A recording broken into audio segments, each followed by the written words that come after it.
नमस्कार विद्यार्थियों, मैं doctor Prerna Jain SPC government college Ajmer से। हम फाइनल अकाउंट्स ऑफ कंपनीज़ के बारे में बात कर रहे हैं कि कंपनियों के वित्तीय विवरण पत्र किस प्रकार बनाए जाते हैं। तो इसी सीरीज़ के फर्स्ट लेक्चर में मैंने आपको बैलेंस शीट किस तरह से बनाई जाती है उसका फॉर्मेट आपको बताया था। आज हम सेकंड पार्ट यानी एक तरह से statement of profit and loss या जिसे प्रॉफिट एंड लॉस स्टेटमेंट कहा जाता है वो कैसे बनाएंगे इसके बारे में जानने की कोशिश करेंगे। तो प्रॉफिट एंड लॉस स्टेटमेंट क्या है, जिसे हम बिजनेस का एक ऐसा डॉक्यूमेंट कह सकते हैं जो फाइनेंशियल हेल्थ को बताता है एक पर्टिकुलर पीरियड ऑफ टाइम के लिए। यानी हमारी जो लेखा अवधि होगी उस लेखा अवधि में कंपनी की फाइनेंशियल हेल्थ कैसी रही है उसके बारे में जो स्टेटमेंट बताता है उसे प्रॉफिट एंड लॉस स्टेटमेंट कहा जाता है।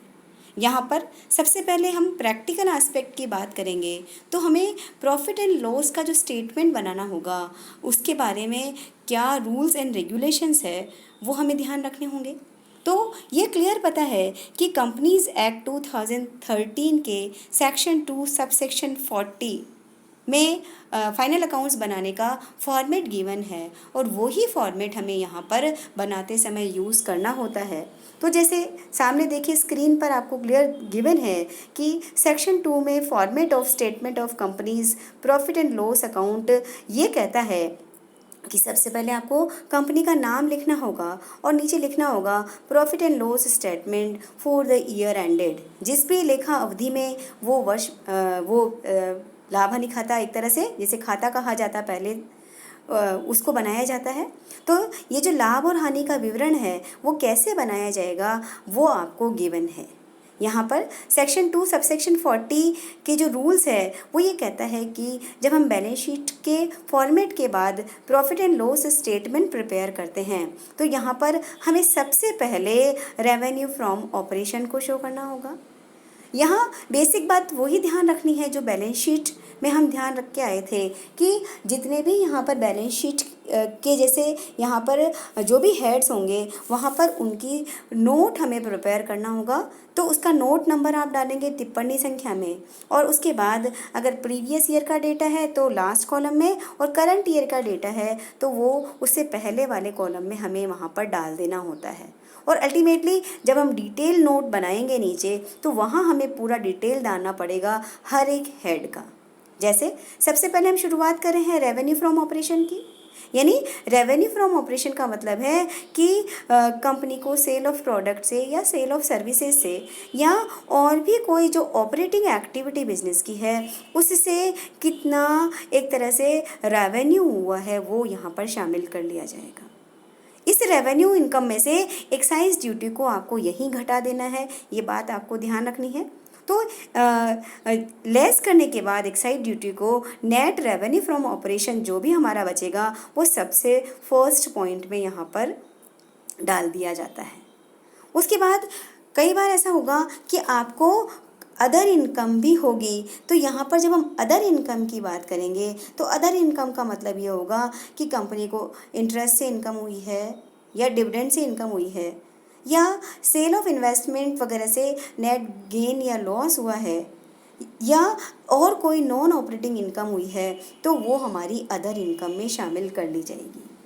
जब हम रेवेन्यू फ्रॉम ऑपरेशन निकालते हैं तो ये बात ध्यान रखने की है कि अगर फाइनेंशियल कंपनी है तो इंटरेस्ट और फाइनेंशियल सर्विसेज की इनकम को रेवेन्यू फ्रॉम ऑपरेशन में ही जोड़ लिया जाएगा। लेकिन अगर वो फाइनेंशियल कंपनी नहीं है तो ऐसे में उसे उसकी अदर इनकम माना जाता है और उसे अदर इनकम में जोड़ देना होगा।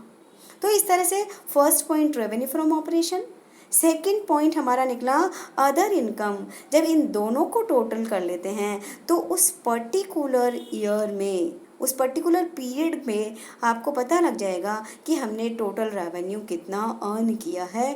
फर्स्ट पॉइंट और सेकंड पॉइंट को जोड़ देते हैं तो ये जो टोटल आया है उसमें से अब हमें क्या क्या कैलकुलेट करने पड़ेंगे लेस करने के लिए जो हमारे एक्सपेंस है वो क्या क्या होंगे।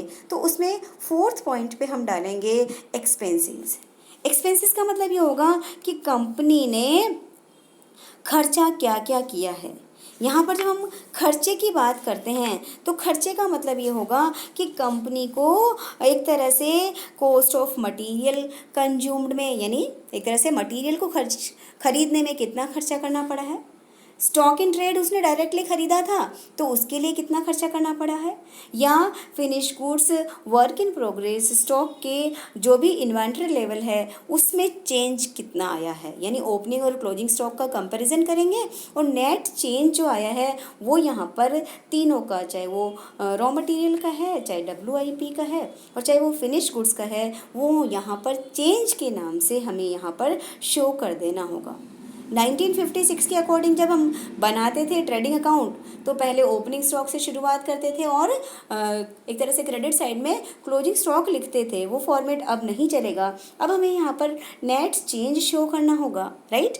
तो इस तरह से हमारा कॉस्ट ऑफ मटेरियल कंज्यूम्ड हो गया और चेंज इन इन्वेंट्री हमारा हो जाता है। उसके बाद एम्प्लॉयज़ के लिए हमने क्या क्या खर्चे किए हैं, वो एम्प्लॉय बेनिफिट एक्सपेंस की जो शेड्यूल बनेगी, एक तरह से टिप्पणी बनेगी, उसमें पूरी डिटेल लिख दी जाएगी। उसके बाद फाइनेंशियल कॉस्ट हमारी क्या क्या आई है, यानी फाइनेंशियल कॉस्ट का मतलब ये होगा कि कंपनी ने कुछ पैसे जितने भी, जैसे सपोज कीजिए आपने कुछ उधार ले रखा है तो ऐसे में फाइनेंशियल कॉस्ट हमारी क्या क्या आएगी उसकी डिटेल हमें वहाँ पर डाल देनी होगी, राइट। तो फाइनेंशियल कॉस्ट हम इंक्लूड कर लेते हैं। इसके अलावा जो भी दूसरे खर्चे इस तरह के होंगे जो एक तरह से नॉन, एक तरह से ऑपरेटिंग एक्सपेंसेज कह दीजिए, या जिनको हम ये कह सकते हैं कि डेप्रिसिएशन एंड अमोर्टाइजेशन के जितने भी एक्सपेंसेज होंगे, जिससे एक तरह से जो नॉन फाइनेंशियल एक्सपेंसेज होते हैं उनको यहाँ पर लिख दिया जाएगा। और इन सब के अलावा और भी कोई खर्चा अगर बच जाता है जो इन हेड्स में नहीं आता है तो फिर उसे अदर एक्सपेंसेज में डाल दिया जाता है। तो इस तरह से हमारा एक्सपेंस हेड कंप्लीट होता है थर्ड पॉइंट पे, और इस तरह से अदर एक्सपेंसेज को डालने के बाद हमारा कुल व्यय निकल के आ जाता है। फोर्थ पॉइंट पे हमारा कुल व्यय निकल के आ जाता है कि हमारा टोटल एक्सपेंसेज कितना होगा। तो ये जो टोटल एक्सपेंसेज हमारे होंगे ये फोर्थ का टोटल होगा। फर्स्ट में रेवेन्यू फ्रॉम ऑपरेशन है, ध्यान रखिएगा। सेकंड अदर इनकम है। थर्ड जो हमारा होगा वो इन दोनों का टोटल है जिसे टोटल इनकम कहा जाएगा, फॉर्मेट ये कहता है। फोर्थ में हमारा एक्सपेंसेज वाला पार्ट है और अल्टीमेटली फर्स्ट एक तरह से रेवेन्यू फ्रॉम ऑपरेशन जब हमें कहते हैं तो प्रॉफिट या loss before exceptional item and tax.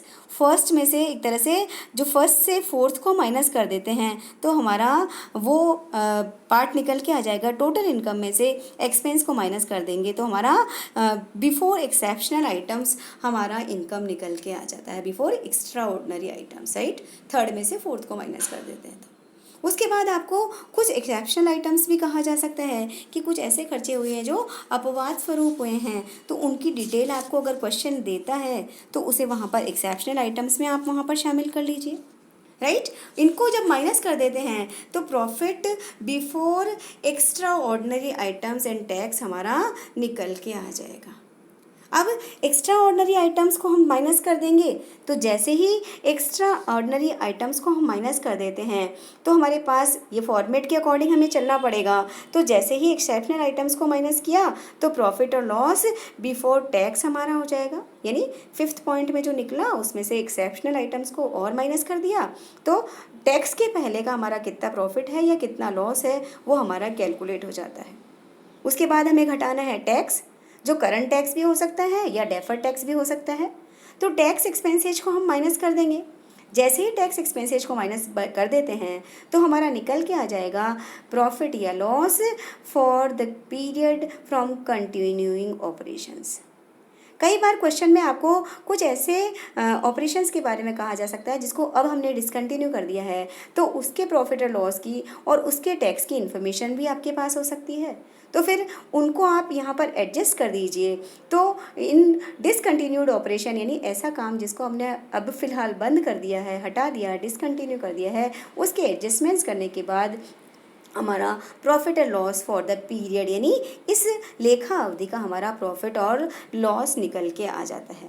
ये जो प्रॉफिट और लॉस हमारा निकल के आया है, अब उसके बाद हम क्या करेंगे, ये जो प्रॉफिट और लॉस आया है, इस एडजस्टेड प्रॉफिट और लॉस को अल्टीमेटली आपको दे रखा होगा। क्वेश्चन ये कहेगा कि डिटेल में आपको, अगर आपको अर्निंग वगैरह की डिटेल दे रखी है कि आपको ये ज़रूरी है कि हर बार आप कैलकुलेट करें कि basic earning per equity share कितना हुआ है, जब नंबर ऑफ़ शेयर्स की इन्फॉर्मेशन दी जाए तो, या डाइल्यूटेड कितना हुआ है वो आपको कैलकुलेट कर लेना होगा। तो इस तरह से हम कुल मिला के 1 से लेके हमारा पार्ट 16 तक की डिटेल में हमारा प्रॉफिट और लॉस स्टेटमेंट प्रिपेयर होता है।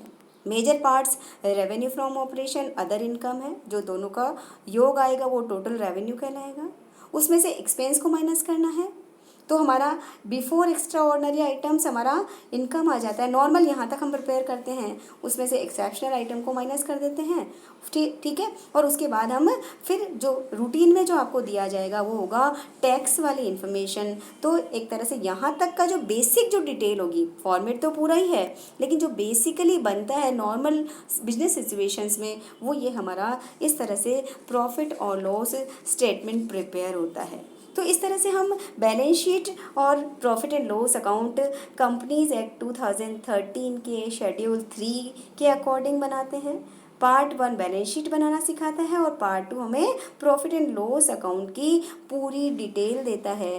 तो ये बात ध्यान रखने की है कि अब आपको पुराना प्रारूप यानी टी जो फॉर्मेट है वो नॉर्मली बिल्कुल भी यूज़ नहीं करना है। अब आपको वर्टिकल फॉर्मेट में ही, लंबवत स्वरूप में ही बैलेंस शीट और प्रॉफिट एंड लॉस अकाउंट हमेशा कंपनीज़ के लिए जब हम बनाने जाएंगे तो हमें इसी फॉर्मेट में आपको profit and loss account and balance sheet prepare करना होगा। और साथ ही आपको जितने भी ये नोट नंबर बनेंगे उनकी डिटेल आपको उसके अंदर डालनी होगी। तो इस तरह से हम ये सीखते हैं कि कंपनीज़ के जब फाइनल अकाउंट्स प्रिपेयर किए जाते हैं तो क्या क्या फॉर्मेट गिवन है, उसको हमने ये जो 2 लेक्चर लिए हैं, final accounts of companies first और final accounts of companies second में हमने जानने की कोशिश करी है। नेक्स्ट लेक्चर में हम कंपनीज़ के लिए जब मैनेजरल पर्सन्स को अपॉइंट किया जाता है तो उनको रेम्यूनरेशन देने के लिए कंपनीज एक्ट के क्या रूल्स है उसके बारे में जानेंगे। Thank you.